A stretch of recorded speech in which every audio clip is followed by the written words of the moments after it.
बयान है कि भाई प्रबंधन के द्वारा मनमानी किया जा रहा है, तानाशाही रवैया अपनाया जा रहा है। निश्चित तौर पर रैयतों को, विस्थापितों का हक मिलना चाहिए। जिस मकसद, जिस उद्देश्य के साथ जमीन अधिग्रहण किया गया था, उस उद्देश्य की पूर्ति नहीं किया गया। और रैयतों को जहां पर आज आप देखे होंगे सेल की ज़मीन उस उद्देश्य के लिए लिया गया था कि प्लांट बनाया जाएगा, ना कि प्लांट बनाने के बजाय अब इतना अधिक उन मात्रा में वो अधिग्रहण किए हैं ज़मीन को। कभी पेट्रोल टंकी को लीज में दे रहे हैं, तो किसी को मॉल में लीज दे रहे हैं, तो किसी को दुकान बनाने के लिए लीज दे रहे हैं, तो कोई भाड़ा पर सेल लगा रहा है। तो निश्चित तौर पर ये चिंता का विषय है। आप जिस उद्देश्य के लिए लिए थे प्लांट बनाने के लिए, प्लांट बनाइए, उसका स्वागत करते हैं। लेकिन अब लीज ऊपर लीज दिए जा रहे हैं, मॉल को, बड़े बड़े व्यापारियों को अब दे रहे हैं, बड़े बड़े उद्योगपतियों को दे रहे हैं लीज में।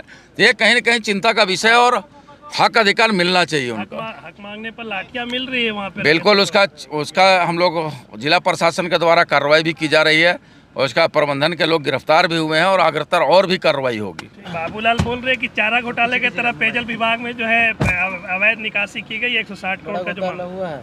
कहाँ पर घोटाला हुआ है, कब घोटाला हुआ है?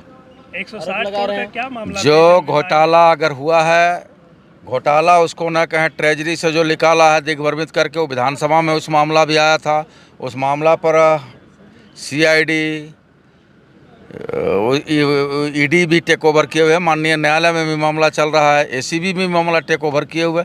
जो जांच होगा और कई पदाधिकारियों पर कार्रवाई हुई है और जो भी जानकारियां प्राप्त होगी, जो भी एजेंसियों के द्वारा जो भी भागीदारी होगा, जो भी पदाधिकारी उस पर अंतर्लिप्त होंगे, उस पर निश्चित तौर पर कार्रवाई होगी। क्या बोल रहे हैं?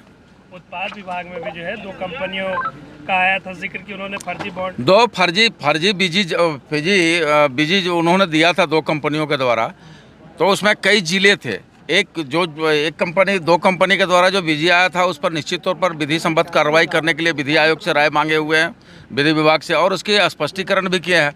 और दूसरे जगह जो बीजी था, दूसरा चूँकि 3 बीजी उनका था, 2 बीजी को हमने जब्त भी किया है और 1 बीजी पर जो फर्जी निकला है उस पर हम लोग विधि संबद्ध कार्रवाई करेंगे। अच्छा, बोकारो में जो रैयतों का मामला है और कंपनियों से जो अभी हाल में टकराव देखने को मिला है, इसको लेकर आपका क्या नजरिया? बिल्कुल, ये मेरा नज़रिया और बहुत स्पष्ट है और इसमें मेरा एकदम स्पष्ट बयान है कि भाई प्रबंधन के द्वारा मनमानी किया जा रहा है, तानाशाही रवैया अपनाया जा रहा है। निश्चित तौर पर रैयतों को, विस्थापितों का हक मिलना चाहिए। जिस मकसद, जिस उद्देश्य के साथ जमीन अधिग्रहण किया गया था, उस उद्देश्य की पूर्ति नहीं किया गया। और रैयतों को जहां पर आज आप देखे होंगे सेल की ज़मीन उस उद्देश्य के लिए लिया गया था कि प्लांट बनाया जाएगा, ना कि प्लांट बनाने के बजाय अब इतना अधिक उन मात्रा में वो अधिग्रहण किए हैं ज़मीन को।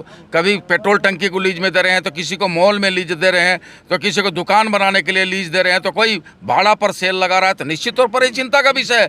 आप जिस उद्देश्य के लिए लिए थे प्लांट बनाने के लिए, प्लांट बनाइए, उसका स्वागत करते हैं। लेकिन अब लीज ऊपर लीज दिए जा रहे हैं, मॉल को, बड़े बड़े व्यापारियों को अब दे रहे हैं, बड़े बड़े उद्योगपतियों को दे रहे हैं लीज में। ये कहीं न कहीं चिंता का विषय है और हक अधिकार मिलना चाहिए उनको। हक मांगने पर लाठियां मिल रही है वहाँ पे। बिल्कुल, उसका हम लोग जिला प्रशासन के द्वारा कार्रवाई भी की जा रही है और उसका प्रबंधन के लोग गिरफ्तार भी हुए हैं और अग्रतर और भी कार्रवाई होगी।